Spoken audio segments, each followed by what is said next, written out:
When heavily pregnant Tulip Sadiq MP was forced to choose between voting on Brexit and giving birth, she chose voting, delaying a C-section and attending Parliament in a wheelchair.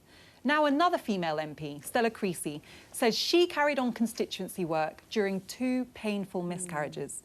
Pregnant again, she says the lack of maternity cover for MPs means she's forced to choose between giving her constituents the support they deserve and being a mother. If someone carrying out another important public service, a GP or a vicar, for example, were on leave, a locum would be provided to cover them. But when it comes to our MPs, they're having to make unacceptable choices between doing their job and having a family. But this isn't just about parliamentarians. They are just one of the examples of gaps in provision that have left the UK ranked one of the worst places in Europe for paid parental leave. I applaud female MPs for speaking out, but why should they have to go public about the intimate details of their pregnancies to force change? Breaking news, women have babies. Time to adapt our institutions accordingly.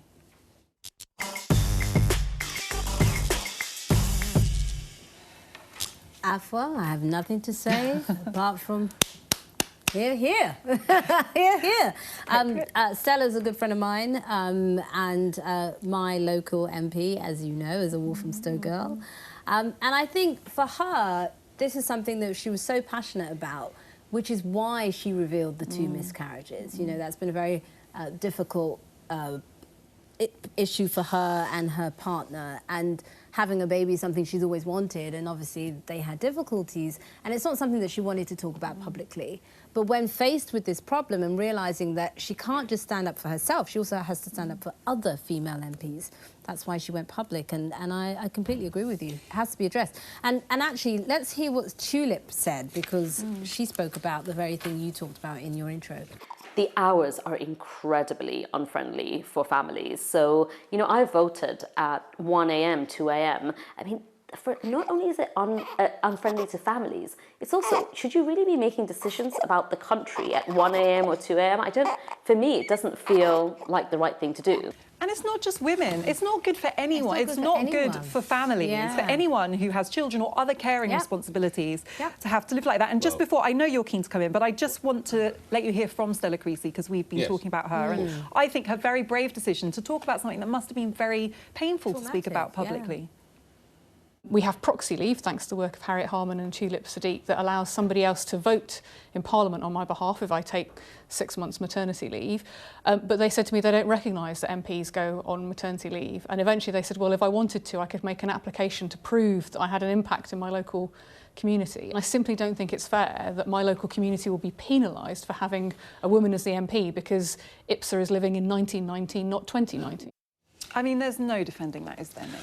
Well, let's just tell you what IPSA, Independent Parliamentary Standards Authority, says. We do not comment on the arrangements of individual MPs. MPs are paid their £79,468 salary in full from the day they're elected to the day they leave office, regardless of whether they take time off for maternity or paternity leave. We can also make provisions for MPs or their staff taking maternity leave by allowing that MP's office to hire extra people. Listen, I think I was probably with you until we heard there that they take objection to having to take votes at 1 a.m. or 2 a.m. Look, these people, and most of them, I agree, a lot of them get an unfair and a very critical press unfairly.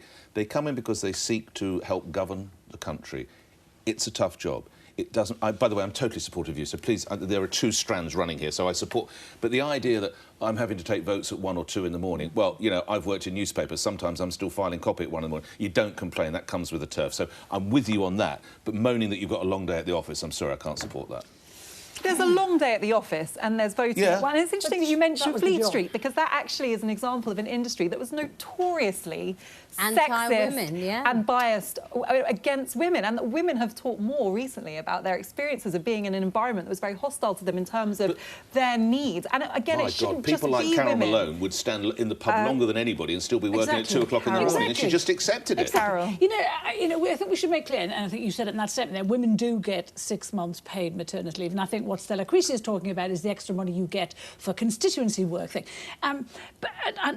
You do have to apply... No, sorry, just to clarify, no, she's not saying she's not getting paid her maternity leave. She's saying that there's no cover for her constituents if she takes that leave. So no money unless she pays work. out of her money I mean, for a locum. I'm with you too. You know, the problem is there is no historic policy on maternity leave. And I think in decades gone by, the women who were MPs were either older women who had grown-up children or they were women who didn't have children at all. And what's happened is policy has not kept up with the changing times. And there's no way in 2019 that a woman MP should be treated worse or any differently from a male MP. But I agree with you, you can't change the institution of Parliament and the voting for women who want to go home at 10 o'clock. So you agree that there should be cover for female MPs to go on maternity leave? Yes, but in Denmark they actually do that. They actually have a stand-in in Denmark. So I don't think it's beyond the pale. But great, we agree. It's about money. Yes, we do. It's new Carol. We like new Carol. Get used to it. But this is true for all sorts of self-employed people. It's not. This isn't just the thing about MPs. If you run your own business,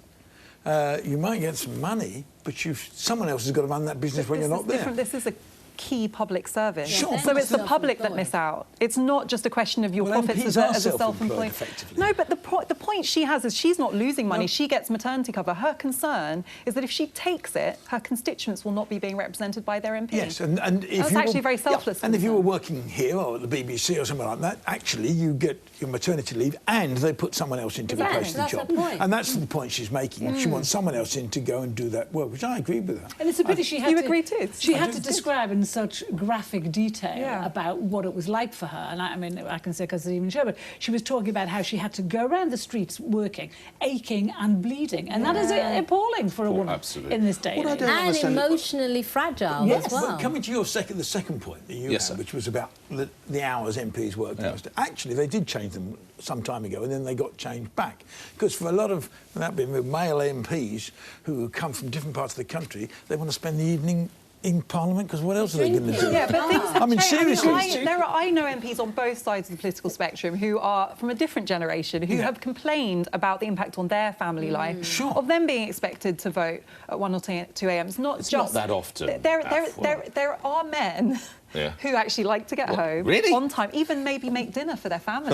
I know it's to bed. Revolutionary. Who see it as painted into a corner here. How often do they have 1 or 2 a.m. votes? Come on, Afua. Often enough. It's not just 1 or 2 a.m. 10 p.m. It's is not standard. Just that. You can't deny the hours are antisocial. And it's all designed around this being your There is no need to do the hours they do. You could change the hours very easily. The truth is that a lot of them have got other jobs as well, and therefore they want the time to go and do the other jobs. Actually, they did change them all at one time. Remember, they changed a lot of them back. Yes. I mean, this whole thing is bittersweet for me because I really do applaud the female MPs who are causing this change, but I also feel resentful that they have to put themselves in this position. I mean, when I saw Tulip Siddiq when she was in a wheelchair voting, when she was supposed to be giving birth, that is a horrible thing to have to go through. There's normally a pairing in that system. So if I'm an MP and I'm ill or whatever I might be, I can ring you and say, look, both of us, you were going to vote aye. I all remember how that broke down. That relies... There was a cheat on that recently. That was a cheat, yes, on the pairing system during one of the Brexit votes. And they show that relies on trust that can break down. I trust you. I don't know if I trust her, because she seems to keep changing... Well, she keeps changing her tack. You suddenly have soft Carol. New Carol. Trust me. You'll be standing for the Liberals next week. No. So you've got a cord on all of this. So what happens? Who needs to do what and how? Well, I think there needs to be... I mean, the idea that you would have to prove some exceptional case to get maternity cover. Constituents need an MP if their MP has a baby. And they should be able to have that as a right. And that's not a selfish demand. She's saying that her constituents need a service. And it's rather good that Stella Creasy has done it. She's well respected. She's great. She's seen as a great MP. And I think she'll change it. By doing this, she'll change it. But IPSA are saying they do provide additional funding. They're saying all you have to do is apply for it. And they just ask for an explanation of how you're going to spend it. Yes, but Stella Creasy says no one's applied for it and received it. So potentially it's there in theory, but it's clearly not working. Well, that's almost it for this week. But before we go, more balls. OK. The grass has been prepped. The Pimm's is mixed. The strawberries and cream are ready to serve. With only a few days to go, the countdown to Wimbledon is well and truly on. But don't be surprised if you hear more chants of "Come on, Fran" than "Come on, Andy" from the spectator stands. There's a new plucky Brit in town, and she's got one hell of a backstory. Fran Jones is this year's wild card, and she hopes to game, set and match her way right to the top, despite only having 6 fingers and 7 toes. The 18-year-old tennis star was born with a rare genetic disorder, which affects her balance and the way she grips her racket. But Fran has defied medical experts who said that she would never make it as a tennis player by landing a place at the championships. Here's what she had to say. I always say the greatest pleasure in life is doing what people say you cannot do. I'd say that's my motto, and I definitely live by it, and I think that will be something that I strive for throughout the rest of my life, certainly throughout the rest of my career. But yeah, I don't think anyone should be limited by other people's opinions.